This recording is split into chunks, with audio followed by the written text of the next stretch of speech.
तो बच्चों कैसे हैं आप सब। बहुत बहुत स्वागत है आपका आज की इस वीडियो में। आज का ये वीडियो क्लास 12th के बच्चों के लिए बहुत ज़्यादा खास होने वाला है, क्योंकि इस वीडियो में हम लोग देखने वाले हैं क्लास 12th का जो आपका हिंदी सब्जेक्ट है, इसका एक इम्पॉर्टेंट सैम्पल क्वेश्चन पेपर इस वीडियो में हम लोग देखने वाले हैं।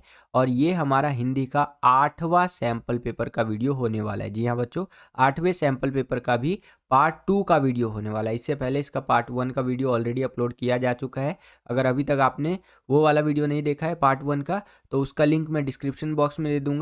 और इससे पहले के अगर आपने 7 सैम्पल पेपर्स की वीडियो नहीं देखी है, तो क्या कर रहे हैं आप, अभी जा कर के उन वीडियोस को देखिए। आपके हिंदी के एग्ज़ाम की जो तैयारी है, वो आपका बहुत ज़्यादा अच्छा करने में ये वीडियोस मदद करेंगी। ठीक है, तो इन वीडियोस को ज़रूर देखिए। साथ ही साथ मैंने आपका वन शॉट वाला वीडियो, अभिव्यक्ति माध्यम का, एमसीक्यू क्वेश्चंस वाला वीडियो, सबका वीडियो अपलोड कर दिया है।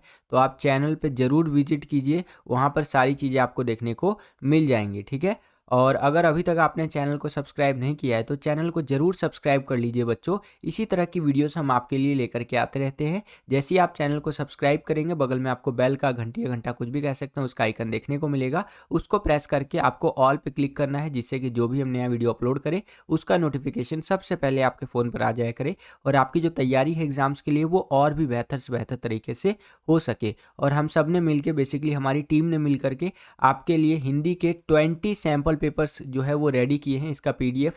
तो अगर आप अपनी तैयारी को और बेहतर बनाना चाहते हैं, नेक्स्ट लेवल पर ले जाना चाहते हैं हिंदी के बोर्ड एग्जाम की तैयारी को, तो इन सैम्पल पेपर्स को आज ही लीजिए और अपनी तैयारी को अच्छा बनाइए। वैसे तो 199 रुपीज़ के 20 सैम्पल पेपर है, लेकिन अगर अभी आप लेते हैं तो आपको 50% का भारी छूट यानी डिस्काउंट देखने को मिलेगा।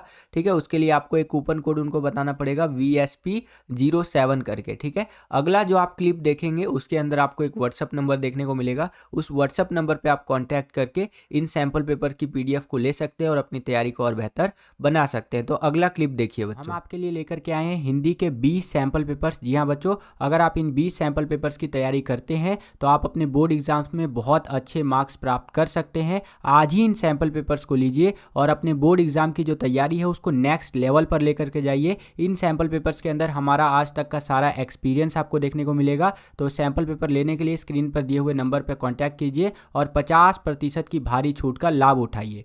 तो हम लोग आ गए हैं आपका खंड ब यानी सेक्शन बी के अंदर, जिसके अंदर हमसे वर्णनात्मक प्रकार के जो प्रश्न होते हैं वो पूछे जाएंगे और उसका आंसर हमें देना है। तो चलिए देखते हैं एक करके क्वेश्चंस को। सेक्शन बी का यानी खंड ब का पहला क्वेश्चन और इस क्वेश्चन पेपर का 7वां क्वेश्चन। देखिए क्या है यहाँ पर कि निम्नलिखित में से किसी एक विषय पर लगभग 120 शब्दों में रचनात्मक लेख लिखिए। ठीक है, तो 3 टॉपिक आपको यहाँ पर दे दिया है। 3 टॉपिक में से किसी एक टॉपिक पर आपको एक रचनात्मक लेख लिखना है, और ये जो रचनात्मक लेख आपका होना चाहिए, कम से कम 120 शब्द इसके अंदर आपका होना चाहिए बच्चों। ठीक है, तो जो पहला वाला आपका टॉपिक दिया गया है, मेरे बगीचे में खिला गुलाब, इसके ऊपर मैंने आपको एक रचनात्मक लेख लिख करके दिखाया है कि किस प्रकार से आप रचनात्मक लेख लिख सकते हैं। बेसिकली काइंड ऑफ आप निबंध टाइप का इसको समझ सकते हैं, जैसे निबंध लिखते हैं ना, उसी तरह का समझ सकते हैं। बस इसके अंदर आपको अपना क्रिएटिविटी यानी रचनात्मकता ऐड करना पड़ता है। ठीक है, तो हो गया आपका रचनात्मक लेख। अब देखिए कैसे लिखते हैं। तो सबसे पहले तो आपको ऊपर टॉपिक लिख देना है, मैंने लिख दिया है मेरे बगीचे में खिला गुलाब। उसके बाद आपको लिखना शुरू कर देना है, जैसे मेरे लिए वह सबसे खुशी का दिन था जब मेरे बगीचे में फूल खिला था। उस दिन मुझे बहुत खुशी हुई थी। मैं अपने बगीचे के लिए एक गुलाब का छोटी सी कलम लेकर आई थी। अब देखिए गुलाब की बात हो रही है यहाँ पर। गुलाब का जो पौधा होता है बच्चों, उसके अंदर बीज की ज़रूरत नहीं पड़ती। मान लीजिए आपको एक गुलाब का पौधा उगाना है, तो बीज की ज़रूरत आपको नहीं पड़ेगी। सिंपली जो गुलाब का पौधा कहीं पर उगा हुआ है ना, तो वहाँ से एक उसका डंटी तोड़िएगा, एक टहनी उसकी तोड़िएगा, और दूसरी जगह पर जा करके मिट्टी के अंदर उसको इस तरह से रोप दीजिएगा। ठीक है, रोपण कर दीजिएगा, तो एक नया गुलाब का जो पौधा है वो यहाँ पर तैयार हो जाएगा, और कुछ टाइम बाद उसके अंदर से आपको गुलाब देखने को मिलेगा। ठीक है, जैसे यहाँ पर आप देख सकते हैं गुलाब तो नहीं है, लेकिन मैंने उसी तरह से एक फूल बनाने का प्रयास किया है। मेरी ड्राइंग बहुत खराब है, जज मत कीजिएगा। ठीक है, खैर, तो देखिए मैंने किस तरह से लिख रखा है कि मेरे लिए वह सबसे खुशी का दिन था जब मेरे बगीचे में जो फूल खिला। उस दिन मुझे बहुत खुशी हुई थी। मैं अपने बगीचे के लिए गुलाब का छोटी सी कलम लेकर आई थी। ठीक है, आगे बताया गया है कि मैंने अपने बगीचे में कलम लगाई। कलम मैंने आपको बता दिया ना, एक पौधे के अंदर से एक जो उसका टहनी होता है वो तोड़ा जाता है और दूसरे जगह लगाया जाता है, वही कलम कहलाता है। ठीक है, उस दिन मैं बहुत खुश थी। मुझे गुलाब के फूल बहुत पसंद है। मैं एक गुलाबी रंग की कलम लेकर आई थी। मैंने माली अंकल से कहा जो सो कि और उन्होंने बगीचे में कलम लगाई। माली अंकल ने मुझे बताया कि कैसे इसका ध्यान रखना है। ठीक है, जो माली अंकल थे उन्होंने इनको बताया कि किस प्रकार से इस कलम का ध्यान रखना है।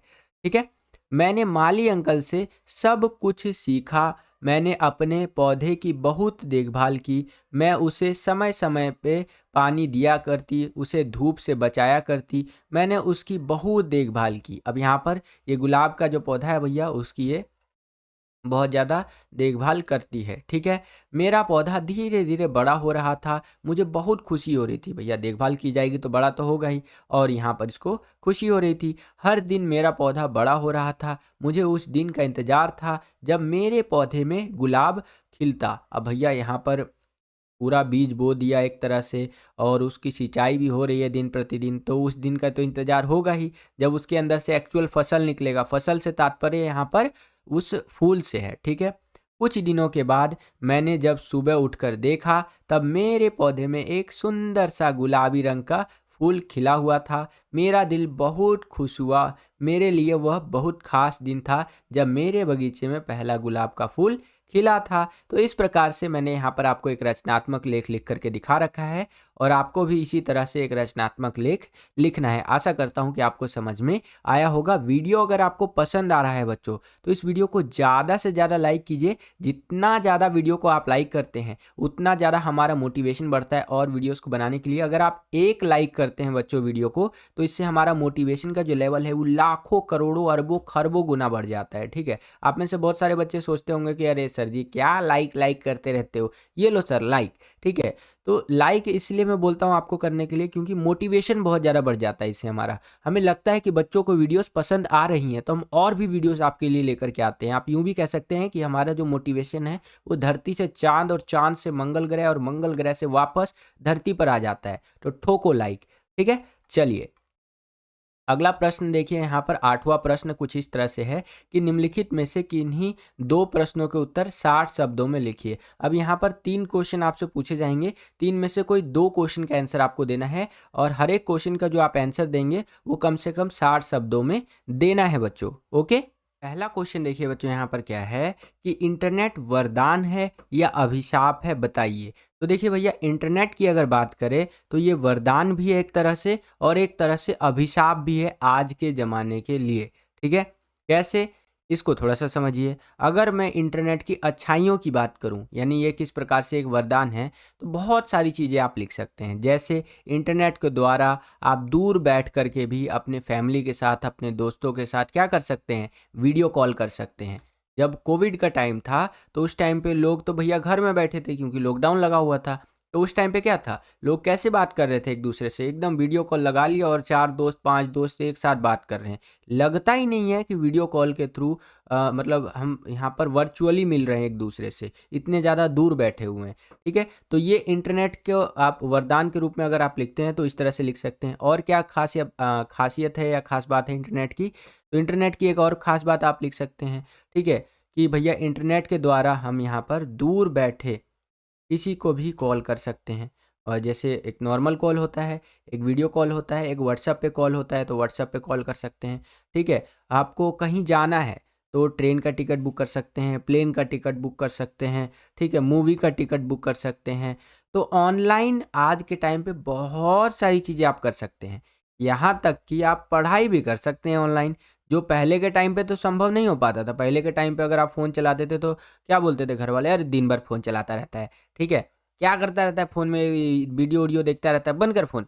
ठीक है, लेकिन आज के टाइम पे क्या है, आज वही चीज़ पढ़ाई जो है आपका फ़ोन में आ चुका है।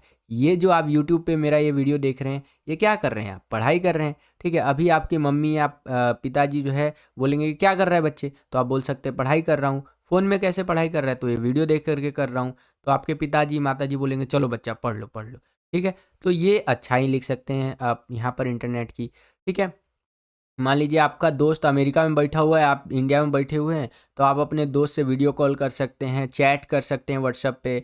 बहुत सस्ता साधन है, जिससे आप कम्युनिकेट कर सकते हैं इंटरनेट के द्वारा, और भी बहुत सारी चीज़ें आप लिख सकते हैं। तो ये तो हो गया मोटा-मोटा अच्छाई। अच्छा जी, अब बुरी चीज़ की बात कर लेते हैं, क्योंकि देखिए, कोई भी चीज़ होता है उसकी अच्छाई होती है तो बुराई भी होती है। यानी ₹1 का अगर आप सिक्का भी ले लीजिए, तो उसके 2 पहलू आपको देखने को मिलेंगे, एक हेड और एक टेल। तो अगर मैंने इंटरनेट की अच्छाइयाँ आपको बताई हैं, तो ज़ाहिर-सी बात है कुछ बुराइयाँ भी होंगी। अगर बुराइयों की बात करें, तो वर्तमान समय में क्या हो रहा है, एजुकेशनल पर्पज़ के लिए बता रहा हूँ, कि लोगों के बैंक अकाउंट खाली हो रहे हैं भैया। ज़िंदगी भर का कोई कमाई अपने अकाउंट में रखता है, 20 लाख, 50 लाख, 1 करोड़ रुपया, ठीक है? और एक पल में एक मैसेज-वैसेज आता है और ये सब गायब हो जाता है। सोचिए, तो ये कमी है भाई इंटरनेट की, बहुत बड़ी कमी है, ठीक है? और बहुत सारी चीज़ें और लिख सकते हैं। लोगों को मतलब ऐसी चीज़ों के लिए फ़ोर्स किया जाता है जो वो कभी करना नहीं चाहते इंटरनेट के माध्यम से, ठीक है? लोगों के पर्सनल चीज़ों को वायरल किया जाता है जो कि नहीं करना चाहिए, उनको ब्लैकमेल किया जाता है। केवल मैं यहाँ पर एजुकेशनल पर्पज़ के लिए बता रहा हूँ। तो ऐसा बिल्कुल नहीं करना चाहिए, लेकिन इंटरनेट पे ये सारी चीज़ें हो रही हैं। तो ये इंटरनेट की कमियों के अंदर आप लिख सकते हैं बच्चों, ओके? बाकी जो चीज़ें मैंने आपको बताई हैं वही चीज़ें यहाँ पर आप देख भी सकते हैं। और आज की जो पीढ़ी है ना भैया, क्या ही बोले, स्वयं को हमेशा वो अपडेट रखना चाहती है। स्वयं को एकदम ना, जैसे मान लीजिए कोई कहीं दुबई-वुबई चला गया, हैशटैग मैं दुबई आ गया, अरे भैया देखिए ना शेख-वूख मिल रहा है हमको इधर, अरे भैया हमारा दोस्तों-वोस्तों को दिखाना है इंस्टाग्राम पे, तुरंत फ़ोटो-वोटो खींच के और फ़िल्टर लगा के तुरंत स्टोरी डाल देंगे, अरे देखो हम तो दुबई आ गए, तुम क्या अभी भी वहीं बैठे हुए हो, ठीक है? ये देखो मैं आज जा रहा हूँ शिमला, हैशटैग मैं आज अपने अभी वैलेंटाइन वीक चल रहा है, मैं अपनी प्रेमी या प्रेमिका के साथ जा रहा हूँ घूमने के लिए। जैसे संभव और पारो का आपने चैप्टर पढ़ा है ना दूसरा देवदास, तो वैलेंटाइन वीक में भी कई जो प्रेमिकाएँ होती हैं अपने प्रेमी के साथ यूँ घूमने चली जाती हैं और यूँ फ़ोटो पे फ़ोटो लगाती हैं, ये मैं आ गई हूँ घूमने, ये, ठीक है? तो ये क्या है भैया, इंटरनेट की कमियाँ हैं, ठीक है? ऐसा नहीं करना चाहिए, इससे आपकी प्राइवेसी का उल्लंघन हो रहा है एक तरह से। कोई आपको फ़ॉलो कर सकता है, ठीक है? आपको नुकसान पहुँचा सकता है, एजुकेशनल पर्पज़ के लिए बता रहा हूँ। तो ये कमियों के अंदर आप लिख सकते हैं इंटरनेट की। ठीक है बच्चों? चलिए आगे चलते हैं। अगला क्वेश्चन देखिए, यहाँ पर दूसरा क्वेश्चन क्या है कि कहानी में चरमोत्कर्ष के महत्व एवं संवाद का वर्णन कीजिए। जो कहानी होता है उसके अंदर चरमोत्कर्ष का क्या महत्व होता है और संवाद जो होता है उसके बारे में आपको बताना है। तो पहले संवाद के बारे में समझ लीजिए। संवाद जो होता है वो कहानी के अंदर बहुत ज़्यादा विशेष महत्व रखता है। संवाद ही कहानी को और पात्र को स्थापित एवं विकसित करता है। जो यहाँ पर कहानी होता है, ठीक है, स्टोरी होता है, उसके अंदर एक कैरेक्टर को इस्टेब्लिश करता है और डेवलप करता है, ठीक है। साथ ही कहानी को गति देता है। कहानी को गति देने का काम कौन करता है? संवाद करता है, ठीक है। आगे बढ़ाने में मदद करता है। घटना या प्रतिक्रिया कहानीकार नहीं दिखा सकता। कई घटनाएं होती हैं, कई प्रतिक्रियाएं होती हैं जिनको कहानीकार नहीं दिखा सकता, उसे संवादों के माध्यम से सामने लाया जाता है बच्चों। संवाद पात्रों के स्वभाव और पूरी पृष्ठभूमि के अनुकूल होता है। तो इस प्रकार से आप संवाद के बारे में लिख सकते हैं, ठीक है। अगर बात करें चरमोत्कर्ष यानी क्लाइमैक्स के बारे में, तो उसको इस तरह से आप लिखेंगे कि कथानक के अनुसार कहानी चरमोत्कर्ष क्लाइमैक्स की ओर बढ़ती है। सर्वोत्तम यह है कि चरमोत्कर्ष पाठक को स्वयं सोचने के लिए प्रेरित करे तथा उसे लगे कि उसे स्वतंत्रता दी गई है। उसने जो निष्कर्ष निकाले हैं वह उसके अपने हैं, ठीक है। तो इस तरह से आप चरमोत्कर्ष के बारे में यानी क्लाइमैक्स के बारे में लिख सकते हैं। ओके बच्चों, चलिए अगला क्वेश्चन देखिए, कहानी का कथानक क्या होता है, उदाहरण सहित स्पष्ट कीजिए। तो आंसर इस प्रकार से आप लिखेंगे कि कहानी का केंद्रीय बिंदु उसका कथानक होता है, ठीक है। स्टार्टिंग की लाइनों में ही आपको आंसर मिल गया कि कहानी का केंद्रीय बिंदु जो होता है, एकदम सेंट्रल पॉइंट जो होता है, वही उसका कथानक होता है। और ध्यान रखिएगा कथानक जो है कई पंक्तियों में खत्म हो सकता है, लेकिन कहानी बहुत ज़्यादा लंबा होता है। ठीक है, आगे अभी आप पढ़ेंगे तो वहां पर आपको पता भी चलेगा। जैसे कथानक कहानी का वह संक्षिप्त रूप होता है जिसमें प्रारंभ से अंत तक कहानी की सभी घटनाओं और पात्रों का समावेश किया जाता है। कहानी और कथानक में थोड़ा अंतर होता है। उदाहरण के लिए प्रेमचंद की कहानी है कफन, जो कि 10 से 12 पेजों की कहानी है। ठीक है जी। इसका अगर कथानक लिखने बैठेंगे ना तो 10 से 12 पंक्तियों में ही लिख देंगे। ऐसे 10-12 पंक्तियां लिख दिए और हो गया हमारा कथानक। और एक्चुअली में ये जो कहानी है प्रेमचंद की, ये 10 से 12 पेजों की है। सोचिए, इतना बड़ा कहानी को हम 10 से 12 पंक्ति में ख़त्म कर सकते हैं। इस आधार पर जो है सो कि कहा जा सकता है कि कथानक जो है वो प्लॉट होता है कहानी का। ठीक है, प्रारंभिक नक्शा जिसे आप कह सकते हैं। तो इस आधार पे आप कह सकते हैं कि भैया कथानक जो होता है ना, कहानी का स्टार्टिंग का एक तरह से मैप होता है कि किस तरह का हमारा कहानी यहाँ पर होने वाला है।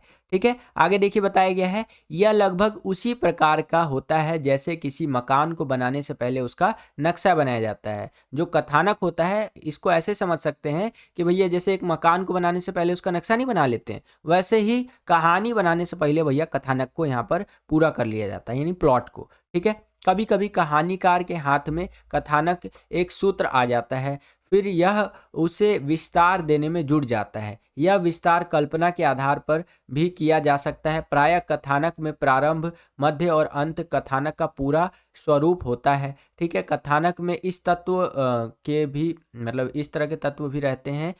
इनसे कहानी रोचक बनी रहती है।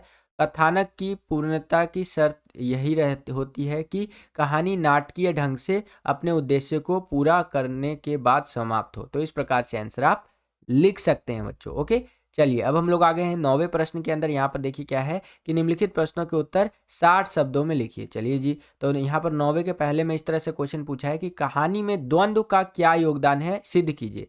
जो कहानी होता है, स्टोरी होता है, उसके अंदर द्वंद्व का क्या योगदान होता है। तो आंसर इस प्रकार से आप लिखेंगे कि द्वंद्व कथानक को आगे बढ़ाता है। द्वंद्व जो होता है बच्चों, वो कथानक को आगे बढ़ाता है, कहानी में रोचकता बनाए रखता है। ठीक है, जो द्वंद्व होता है एक तो कथानक को आगे बढ़ाता है, साथ ही साथ यहाँ जो कहानी होती है उसके अंदर रोचकता, इंटरेस्ट को बनाए रखता है। तो इस तरह से आंसर आप लिख सकते हैं। अगला प्रश्न देखिए, दूसरा प्रश्न यहाँ पर क्या पूछा जा रहा है कि समाचार लेखन के 6 ककार तथा उल्टा पिरामिड शैली क्या है, बताइए। अब देखिए 2 क्वेश्चन को जोड़ करके यहाँ पर एक क्वेश्चन आपसे पूछा जा रहा है। पहला क्वेश्चन यहाँ पर यह है कि समाचार लेखन जो होता है उसके 6 ककार क्या है वो आपको बताना है, और दूसरा है उल्टा पिरामिड शैली क्या है वो आपको बताना है। ठीक है, तो सबसे पहले इस क्वेश्चन को समझिए कि समाचार लेखन के 6 ककार क्या होते हैं। जैसे एक अखबार आप उठा लीजिए। ठीक है, एक अखबार आपने उठा लिया इस तरह से। जब उस अखबार को आप पढ़ेंगे तो उस अखबार के अंदर इन 6 सवालों का जवाब देने का यहाँ पर कोशिश किया जाता है। पहला होता है आपका क्या, दूसरा होता है कौन, तीसरा होता है कहाँ, चौथा होता है कब, पांचवा होता है क्यों और छठा होता है कैसे। यहाँ पर लिखा हुआ भी आप देख सकते हैं। किसी समाचार को लिखते हुए 6 सवालों का जवाब देने की कोशिश की जाती है। यही 6 ककार होते हैं। जैसे पहला होता है क्या, दूसरा होता है कौन, तीसरा होता है कहाँ, चौथा होता है कब, पांचवा होता है क्यों और छठा होता है कैसे। यही आपका यहाँ पर समाचार लेखन के 6 ककार होते हैं। काफ़ी इंपॉर्टेंट है बच्चों, ध्यान रखिएगा। तो इस तरह के इंपॉर्टेंट चीज़ों को मिस बिल्कुल भी मत किया कीजिएगा। एग्जाम के लिए काफ़ी इंपॉर्टेंट है, पेपर में कई बारी आ चुका है ये चीज़। ठीक है, कई बारी आ चुका है पेपर में आपका। अब हम लोग आ गए हैं उल्टा पिरामिड शैली के अंदर। उल्टा पिरामिड शैली क्या होता है? शैली का मतलब होता है बच्चों स्टाइल, इस चीज़ को ध्यान रखिएगा। तो जो उल्टा पिरामिड शैली होता है, स्टाइल होता है, ये बहुत यूनिक और इंटरेस्टिंग स्टाइल है किसी भी समाचार को प्रस्तुत करने का। एग्जाम्पल के लिए मान लेते हैं कि आप एक अखबार पढ़ रहे हैं। ठीक है, कोई सा भी अखबार हो सकता है, नवभारत टाइम्स हो सकता है, हिंदुस्तान टाइम्स हो सकता है, कोई सा भी अखबार आपका वो हो सकता है। तो उसका जो पहला पेज होगा उस पर उस दिन का सबसे इम्पोर्टेंट चीज़ छापा गया होगा। ठीक है, क्योंकि देखिए आज जब मैं वीडियो रिकॉर्ड कर रहा हूँ तो 17 तारीख है आज ये। ठीक है, अब क्या होगा कि 17 तारीख को सुबह को आप अखबार पढ़ेंगे तो वो अखबार 17 तारीख का तो होगा नहीं, एक्चुअली में वो अखबार होगा 16 तारीख को। ठीक है, मतलब 16 तारीख का वो अखबार होगा। 16 तारीख को जो भी घटनाएं घटी होंगी वो 17 तारीख को आपको प्रस्तुत किया जाएगा। ठीक है, तो 16 तारीख को जो भी इम्पोर्टेंट घटनाएं होंगी वो जब आपके सामने प्रस्तुत किया जाएगा 17 तारीख को अखबार के माध्यम से, तो जो उसका पहला पेज होगा अखबार का, उस पर सबसे इम्पोर्टेंट चीज़ों को सबसे पहले छापा जाएगा। एग्जाम्पल के लिए अभी ये आपका किसान आंदोलन हो रहा है इंडिया के अंदर, आप देख सकते हैं कई सारे किसान जो है दिल्ली में घुसने का प्रयास कर रहे हैं। तो इसके ऊपर बहुत ज़्यादा न्यूज़ आपको देखने को मिलेगा। तो क्या होगा, सबसे अखबार का जो पहला पेज होगा ना, उसके ऊपर बड़े बड़े अक्षरों में छापेंगे, देखिए किसानों की यह प्रतिक्रिया है आंदोलन को लेकर के, ठीक है, देखिए सरकार की यह प्रतिक्रिया है, मोदी जी ने कर दिया ये ऐलान, वो इस तरह के करके बहुत सारी जो खबरें हैं वो आपको फ्रंट पेज पे देखने को मिलेगा, इंपॉर्टेंट इंपॉर्टेंट, ठीक है। फिर उसके बाद क्या होता है, फिर उसका अगला पेज जब आएगा तो उसके अंदर उससे कम इंपॉर्टेंट खबर को छापा जाएगा, फिर उससे कम इंपॉर्टेंट, फिर उससे कम इंपॉर्टेंट, और यह सिलसिला तब तक चलता रहता है जब तक आपका जो न्यूज़ है, जो खबर है, वो एंड नहीं हो जाता है। इसी प्रकार से आप टीवी देखेंगे तो टीवी में भी इसी तरह से खबरों को दिखाया जाता है। टीवी के अंदर जो सबसे इम्पोर्टेंट चीज़ होती है बच्चों, उसको सबसे पहले दिखाएंगे। ब्रेकिंग न्यूज़, देखिए ये चीज़ हो गया, ये चीज़ हो गया, है ना, इस तरह से करके। कि अभी देखिए दुबई में राम जी का मंदिर बना है ना, तो टीवी में इस तरह से दिखाएंगे, देखिए दुबई में भगवान श्री राम जी का मंदिर बन गया, राम जी को जिनको हाथ जोड़ करके नमन है मेरा, ठीक है। तो इस तरह से टीवी में दिखाएंगे कि देखिए राम जी का मंदिर दुबई में बन गया, और उसके बाद फिर दिखाएंगे देखिए किसान आंदोलन हो रहा है। मतलब सबसे इंपॉर्टेंट चीज़ को सबसे पहले दिखा देंगे आपको, ताकि ऑडियंस को वो बांधे रख सके, अपने वहाँ पर वो रख सके, ताकि ऑडियंस इधर उधर ना जाए और अपना वो ऐड वगैरह दिखा करके पैसे कमा सके। तो ये हो गया। और उसके बाद क्या होता है, फिर उससे कम इंपॉर्टेंट चीज़ को फिर टीवी में दिखाया जाएगा, फिर उससे कम इंपॉर्टेंट, और ये सिलसिला तब तक चलता रहेगा जब तक आपका न्यूज़ एंड नहीं हो जाता है। इसे ही उल्टा पिरामिड शैली कहते हैं। आई थिंक आपको समझ में आ गया होगा। अब लिखित रूप में कैसे आपको मतलब लिखना है पेपर के अंदर, उसको थोड़ा सा देख लीजिए। ये तो मैंने आपको समझाने के लिए बता दिया। अब पेपर में अगर क्वेश्चन आ जाता है कि उल्टा पिरामिड शैली क्या होता है, तो उसको जो लिखना है आंसर को, वो इस प्रकार से लिखना है कि उल्टा पिरामिड शैली समाचार लेखन की सबसे प्रसिद्ध कह लीजिए, लोकप्रिय कह लीजिए शैली है, और उपयोगी शैली है, ठीक है। ये बुनियादी शैली भी इसको कहते हैं। उल्टा पिरामिड शैली में समाचार के सबसे महत्वपूर्ण तथ्य को सबसे पहले लिखा जाता है, फिर उसके बाद घटते हुए महत्व क्रम में अन्य तत्वों या सूचनाओं को लिखा या बताया जाता है। कहानी की तरह क्लाइमैक्स अंत में नहीं बल्कि खबर के बिल्कुल शुरू में आ जाता है। तो ये हमारा उल्टा पिरामिड शैली होता है बच्चों। आशा करता हूँ कि आपको समझ में आया होगा। आगे चलते हैं। अब हम लोग आ गए हैं 10वें प्रश्न के अंदर। यहाँ पर देखिए क्या कह रहा है कि निम्न में से किन्हीं 2 प्रश्नों के उत्तर दीजिए। तो यहाँ पर आपको 3 क्वेश्चन पूछा जाएगा, 3 में से कोई 2 क्वेश्चन का आंसर आपको देना है। पहला क्वेश्चन है, अगहन मास की विशेषता बताते हुए विरहिणी नागमती की व्यथा को अपने शब्दों में लिखिए। अब देखिए अगहन का कौन सा महीना होता है? अगहन का महीना होता है बच्चों सितंबर का महीना, ठीक है। अगहन मास, फागुन, जेठ, आषाढ़, सावन, भादो, आश्विन, कार्तिक, ये हिंदी महीनों के नाम हैं, ठीक है। और इन महीनों में जो अगहन का महीना आता है वो सितंबर महीना होता है। सितंबर महीने में ठंड आना शुरू हो जाता है, बिल्कुल कड़ाके का ठंड, ठीक है। सितंबर, अक्टूबर, नवंबर, दिसंबर, ये ऐसे महीने होते हैं जब कड़ाके की ठंड होती है।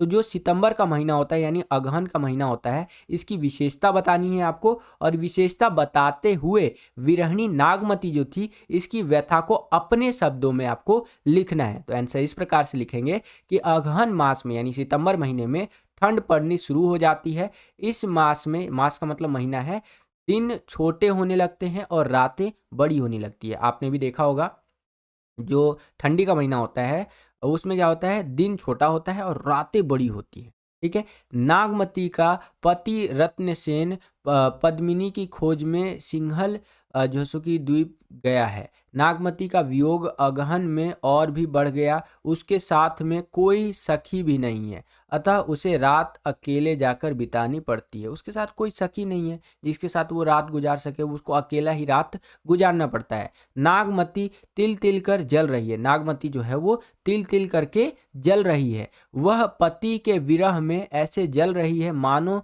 दीपक में बाती जलती जा रही हो, ठीक है। वो पति से दूर रहने की अग्नि में इस प्रकार से जल रही है नागमती कि जैसे मान लीजिए एक जो दीपक के अंदर बाती होती है ना, जो दीपक के अंदर बत्ती रखी जाती है जो जलता है, वैसे जल रही है वो भी, ठीक है। और राख बनती जा रही है। कौन? यहाँ पर नागमती की बात हो रही है, ठीक है। और इस ऋतु में घर घर में स्त्रियों ने शीत के रंग जैसे कि बिरंगे वस्त्र पहने हैं लिए हैं, और लेकिन नागमती का साज श्रृंगार तो पति के साथ ही चला गया। अब देखिए एक पत्नी जो होती है वो साज श्रृंगार किसके लिए करती है? अपने पति के लिए, ठीक है।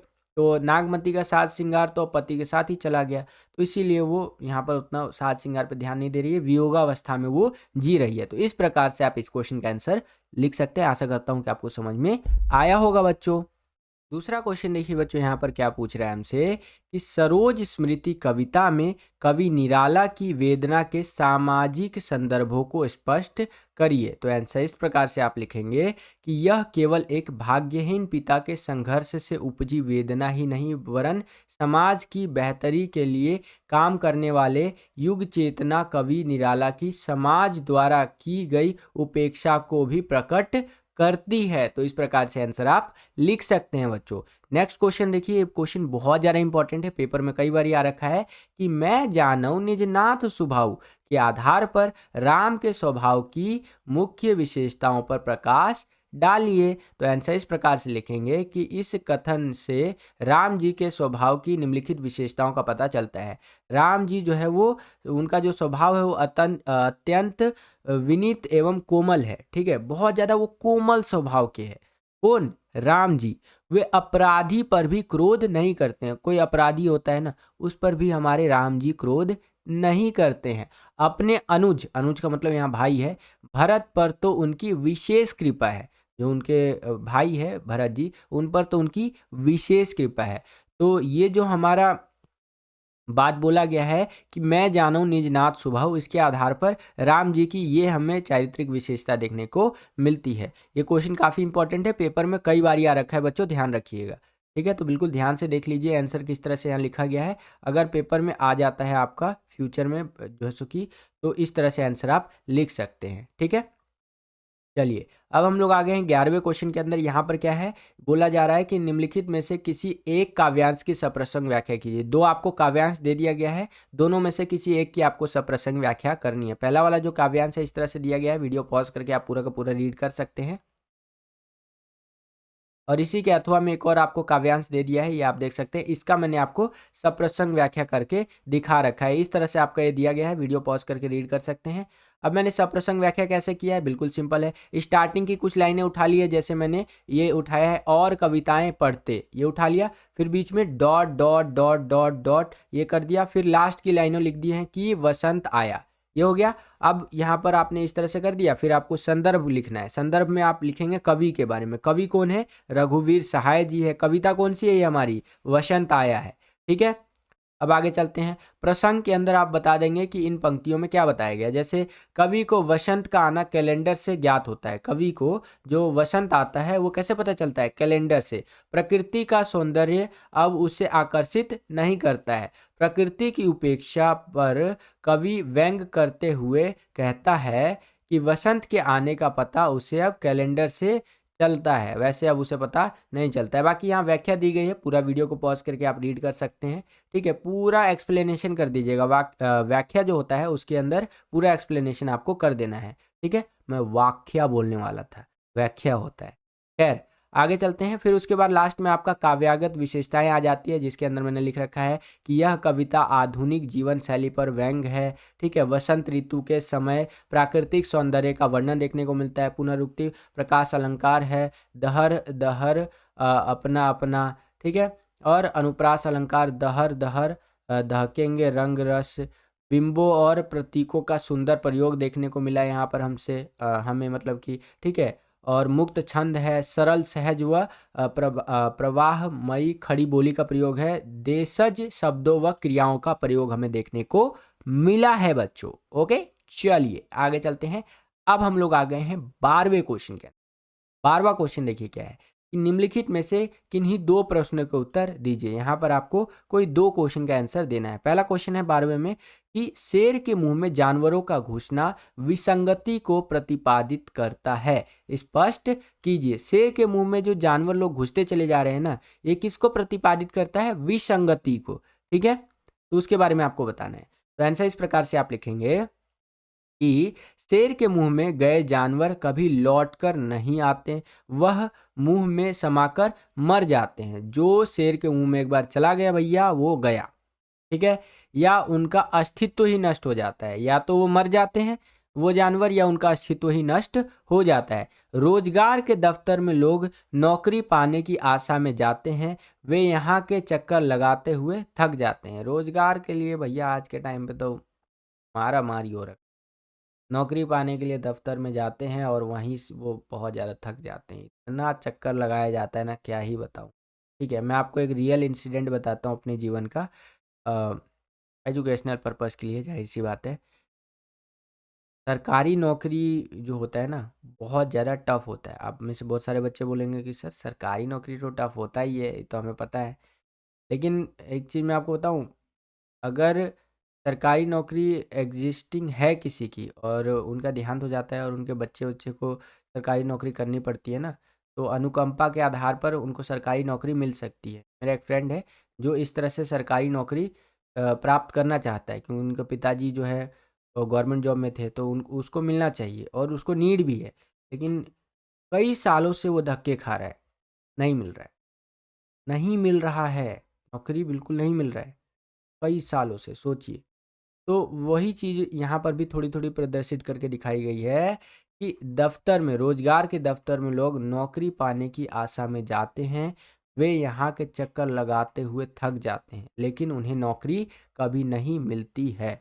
ठीक है? उन्हें बार-बार छला जाता है। उन्हें क्या किया जाता है? बार-बार छला जाता है, कम मज़दूरी पर काम करना पड़ता है। बस उनका अस्तित्व समाप्त नहीं होता। शेर के मुँह जो है उसके समान रोज़गार का दफ़्तर लोगों को निगलता नहीं, बस उनकी आशा समाप्त कर देता है। तो इस प्रकार से आंसर आपको लिखना है बच्चों। आशा करता हूँ कि आपको समझ में आया होगा। नेक्स्ट अब हम लोग आ गए अगले क्वेश्चन के अंदर। दूसरा क्वेश्चन है कि आधुनिक औद्योगिकीकरण की आंधी में सिर्फ मनुष्य ही नहीं उखड़ता, बल्कि उसका परिवेश, संस्कृति और आवास स्थल भी हमेशा के लिए नष्ट हो जाते हैं। जहाँ कोई वापसी नहीं, पाठ के आधार पर उपयुक्त कथन की समीक्षा कीजिए। तो आंसर इस प्रकार से आप लिखेंगे कि आधुनिक औद्योगिकरण की आंधी से विस्थापित विस्थापन की स्थिति उत्पन्न होना, ठीक है, अपने मूल परिवेश से जो सो कि कर विषम परिस्थितियों में जीने के लिए बाध्य हो जाते हैं लोग। अपने मूल परिवेश और प्राकृतिक विरासत से हटने को मजबूर हो जाते हैं। क्यों? क्योंकि औद्योगिकीकरण की आंधी आ गई है भैया, फैक्ट्री-वैक्ट्री लगेगा, जाओ यहाँ से।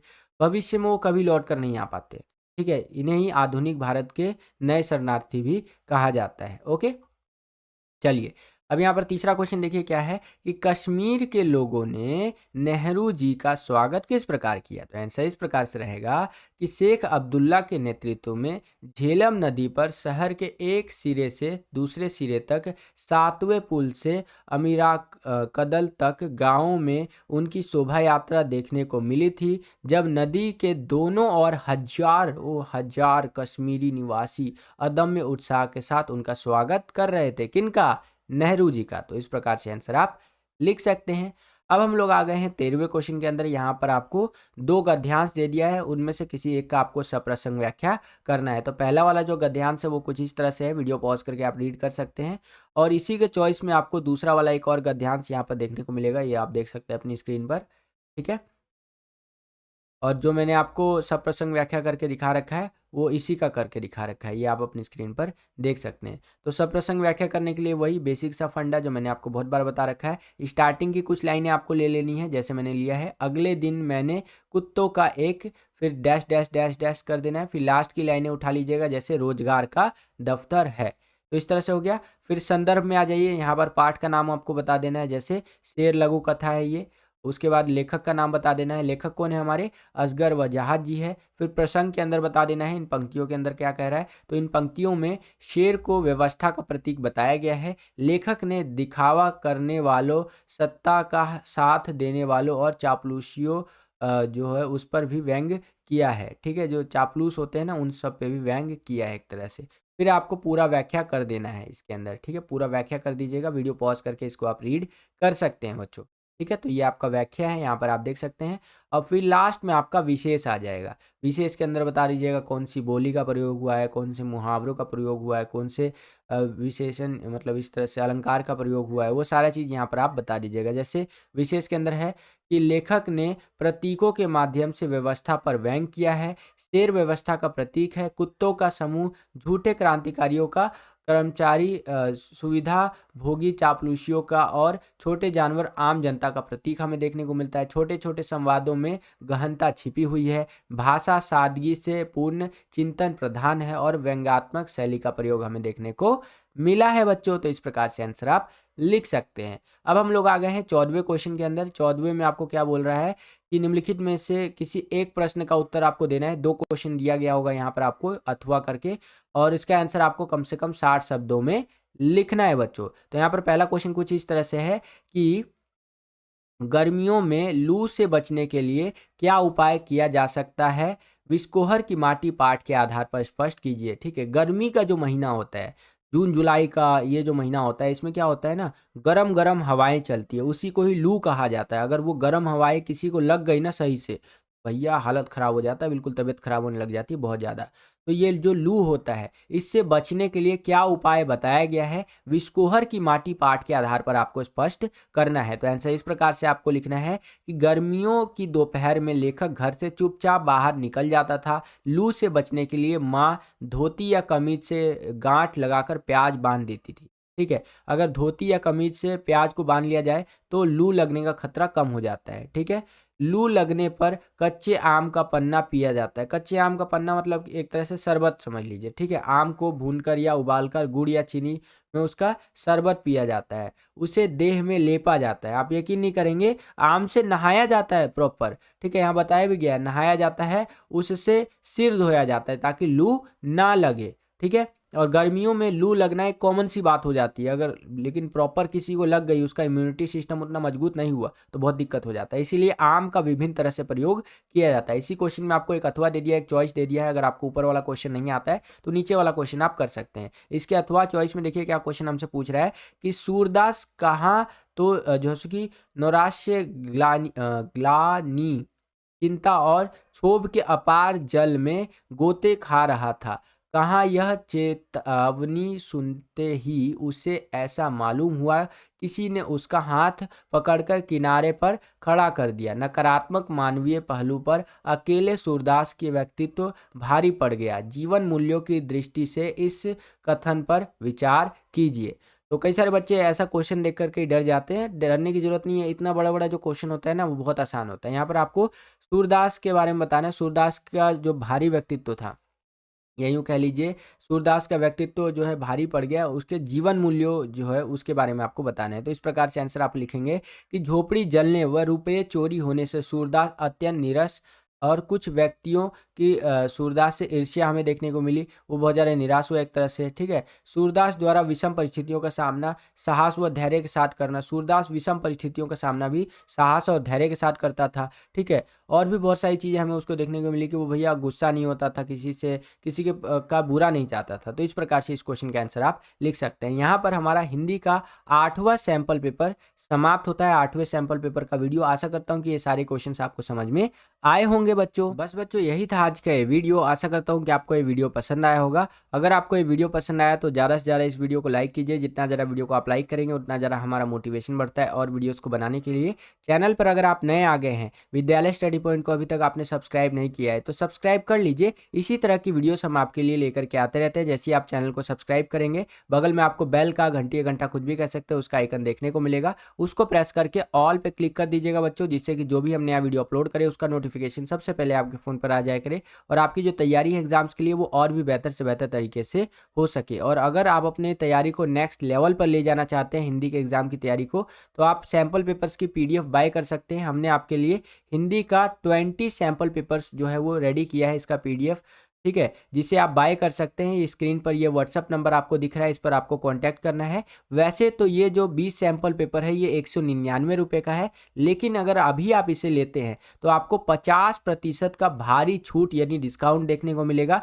केवल और केवल आपको 99 रुपये में 20 सैंपल पेपर देखने को मिल जाएगा। उसके लिए आपको एक कूपन कोड लगाना पड़ेगा जो कि है आपका VSP07 करके। ठीक है, ये कूपन कोड जैसे ही इनको आप बताएंगे वैसे ही आपको 50% ऑफ देखने को को मिल जाएगा और केवल 99 रुपये में 20 सैम्पल पेपर हिंदी का प्राप्त कर सकते हैं और अपनी एग्जाम की तैयारी को और बेहतर बना सकते हैं। इस हिसाब से एक सैम्पल पेपर केवल आपका 5 रुपये का पड़ा। ठीक है, तो आज ही इन सैम्पल पेपर्स को लीजिए और अपनी तैयारी को और बेहतर बनाइए। मिलता हूँ आपसे अगली वीडियो में, तब तक के लिए खुश रहिए, खुश रखिए सभी को। जय हिंद, वंदे मातरम।